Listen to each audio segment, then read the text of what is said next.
आज हम बात करेंगे जगदीश चंद्र बोस के बारे में। वो इंसान जिन्होंने पूरी दुनिया को ये कहा था कि पौधों में भी जान होती है। इतना ही नहीं, उन पर मनुष्य की फीलिंग्स की असर भी होती है। ये बात सुनकर अमेरिकी साइंटिस्ट उन पर हंसने लगे थे। तो दोस्तों, ये कहानी है नोबेल पुरस्कृत जगदीश चंद्र बोस और उनके पौधों की। एक बार जगदीश चंद्र बोस बाजार में पौधे खरीदने गए। उन्होंने एक साथ कई सारे पौधे खरीदे।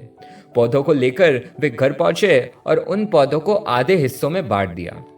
आधे हिस्से के पौधे एक तरफ और बाकी के पौधे दूसरी तरफ। वे रोज पौधों को पानी डालने के लिए आते, लेकिन एक हिस्से के पौधे को वो तरह तरह की बुरी बातें कहते हैं, जैसे कि तू पूरी तरह से निकम्मा है, तू गंदा है, तेरा कोई काम नहीं इस दुनिया में, और कई तरह की दूसरी गालियां देते हैं।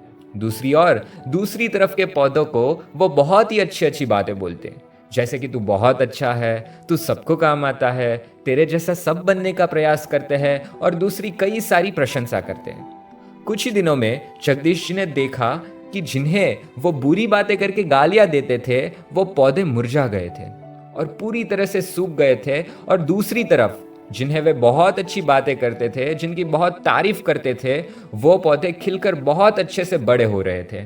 और इस तरह जगदीश चंद्र बोस ने पूरी दुनिया में ये साबित कर दिया कि पौधों में भी जान होती है। इतना ही नहीं, मनुष्य की फीलिंग्स की असर भी पौधों पर पड़ती है।